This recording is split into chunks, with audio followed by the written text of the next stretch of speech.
Pessoal, olá. Meu nome é Luiz, eu sou professor da Faculdade de Arquitetura e Urbanismo da Universidade Presbiteriana Mackenzie. Sou arquiteto pelo próprio Mackenzie, mestre e doutor em arquitetura. O papel desse vídeo é apresentar de maneira sucinta e invariavelmente incompleta o que faz um arquiteto e urbanista. O público-alvo desse vídeo são os alunos do ensino médio que pretendem entrar em uma escola de arquitetura e urbanismo. Olha, a atuação profissional é bastante grande, assim, a possibilidade de atuação profissional de um arquiteto é muito extensa, a gente pode atuar em diferentes setores, em diferentes situações, tá?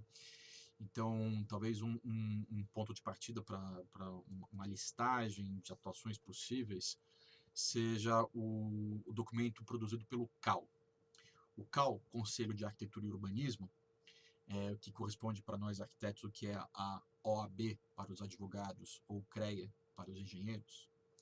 O CAL ele tem um documento no site deles que lista as atribuições do arquiteto urbanista.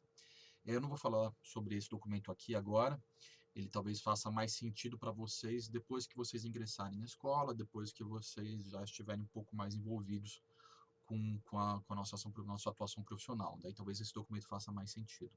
Aqui eu vou tentar colocar de maneira mais generalista o que a gente faz, um vocabulário mais simples, para que esse vídeo consiga fazer sentido para vocês.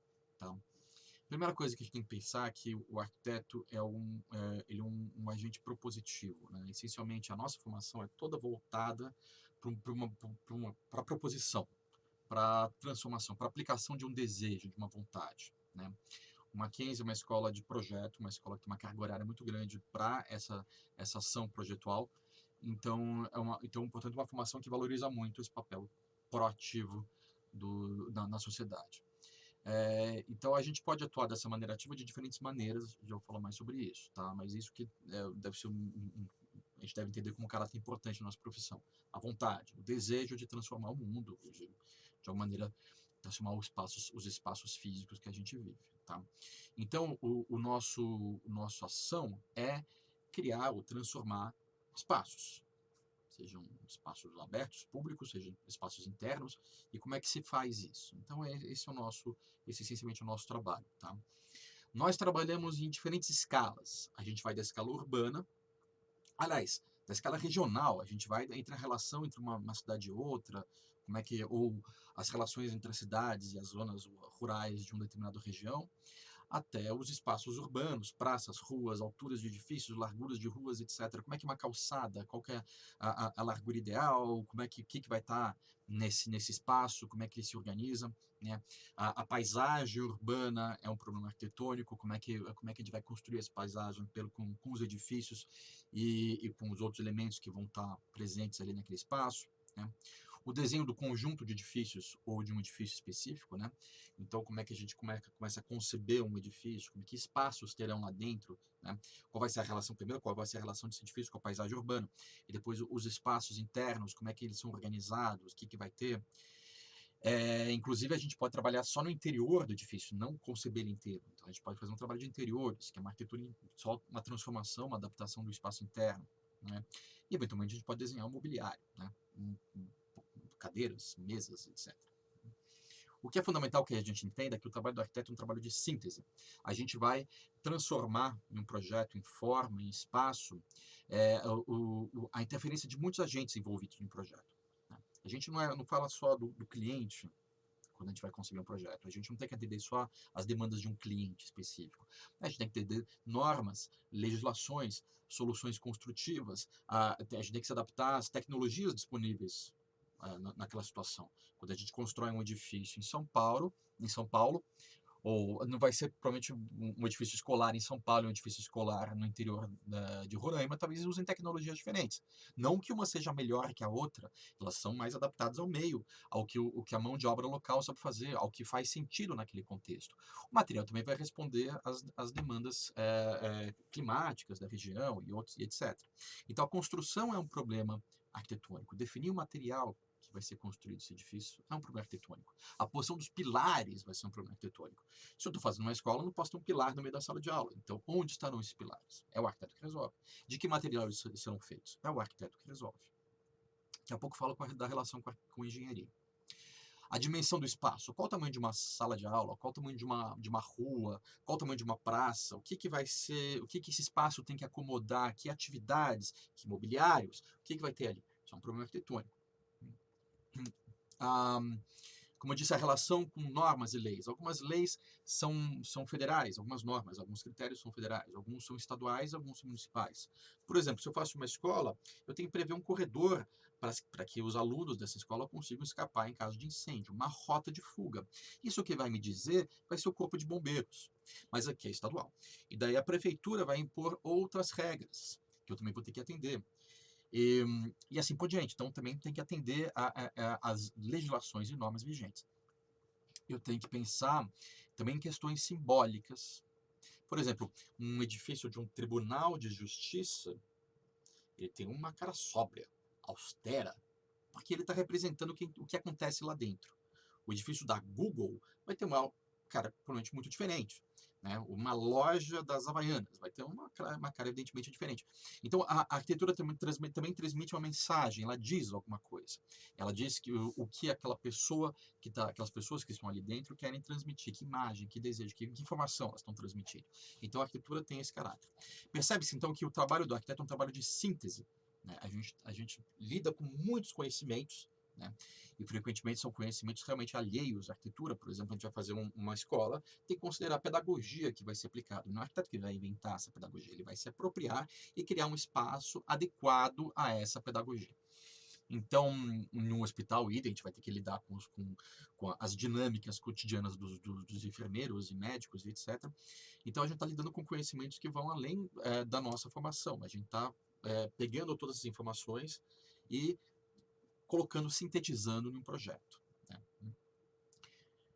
Distribuição do espaço, a dimensão desse espaço, a solução construtiva e estrutural, o caráter simbólico, né?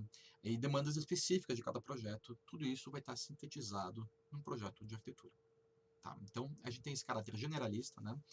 E que é fundamental porque a gente entenda. Se a gente for pensar, então, na relação com as engenharias, né, que no senso comum, frequentemente, as pessoas acham que existe um conflito entre arquitetos e engenheiros. Isso é mentira, isso não existe, ou não deveria existir. Se por acaso acontecer, tem uma coisa errada, não deveria existir. Né? Primeiro, os arquitetos, como eu disse, são generalistas. Os engenheiros tendem a ser especialistas.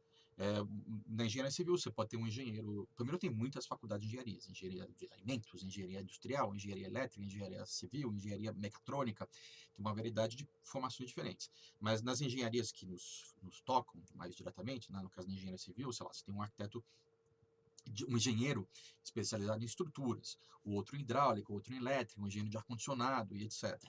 Então, quando a gente faz um projeto, geralmente a sequência de ações é a seguinte: o arquiteto faz um estudo preliminar, uma primeira versão desse projeto, onde já estão definidos os espaços, a solução construtiva já está definida e etc. E esses desenhos são distribuídos por esses especialistas, esses engenheiros. Eventualmente, tem especialistas que não são engenheiros. Tem especialistas que são arquitetos ou outros profissionais. Porque o arquiteto também pode se especializar em questões muito próprias, muito específicas. Um arquiteto paisagista, um arquiteto especializado em luminotécnica, um arquiteto especializado em acústica, um arquiteto especializado em cenotecnia, etc. Então, os arquitetos que estão fazendo o edifício concebem esse estudo preliminar, que daí se transforma num desenho, uma escala um pouco maior, que a gente costuma chamar de anteprojeto, que vai ser distribuída por esses especialistas. Daí o engenheiro de estrutura vai olhar e falar: o arquiteto quer um pilar ali, e o arquiteto disse que é um pilar de concreto. Então, quantas toneladas esse pilar tem que aguentar? Como será a armadura dentro desse pilar? Essa seção, esse dimensionamento que o arquiteto sugeriu é adequado? Então, o engenheiro que vai dar essas informações e vai se responsabilizar tecnicamente por essa estrutura. Mas o arquiteto é capaz de fazer uma dimensão de estrutura? Na faculdade de arquitetura vocês terão aulas de estruturas, de estrutura, de hidráulica, de elétrica, onde vocês aprenderão a fazer pré-dimensionamentos. Um dimensionamento preliminar que depois vai ser aferido, verificado por um engenheiro especialista, que vai trazer mais informações para essa solução. Um engenheiro de hidráulica vai olhar: bom, o arquiteto quer o banheiro ali, né? Como vai ser o percurso do duto de esgoto e até onde tem que ir. A água limpa vem da onde? Onde está a caixa d'água? Né? Como vai ser o abastecimento da rede pública, se é que tem rede pública, etc. O engenheiro de elétrica vai se preocupar com as cargas necessárias para atender o projeto de iluminação e etc. Então, os engenheiros vão trabalhar, e outros especialistas, vão trabalhar em cima das definições arquitetônicas. E daí, no final, daí, durante esse processo, existe o que a gente chama de compatibilização. O arquiteto, geralmente está no escopo da arquitetura, fazer esse trabalho de compatibilização, uma vez que a nossa formação é generalista, a gente vai promover encontro desses envolvidos e vai ver, identificar eventuais conflitos.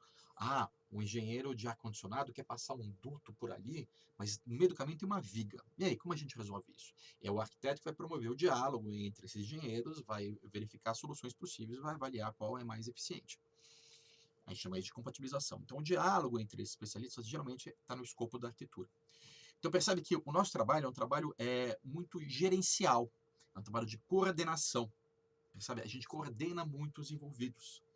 Clientes, leis, demandas públicas, engenheiros ou outros especialistas. A gente está coordenando todas essas informações num trabalho de síntese, num trabalho de resumo desse conhecimento todo.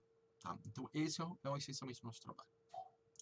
Se a gente vai desenhar um edifício, vai desenhar uma praça, vai desenhar uma cidade inteira, daí é com vocês, né?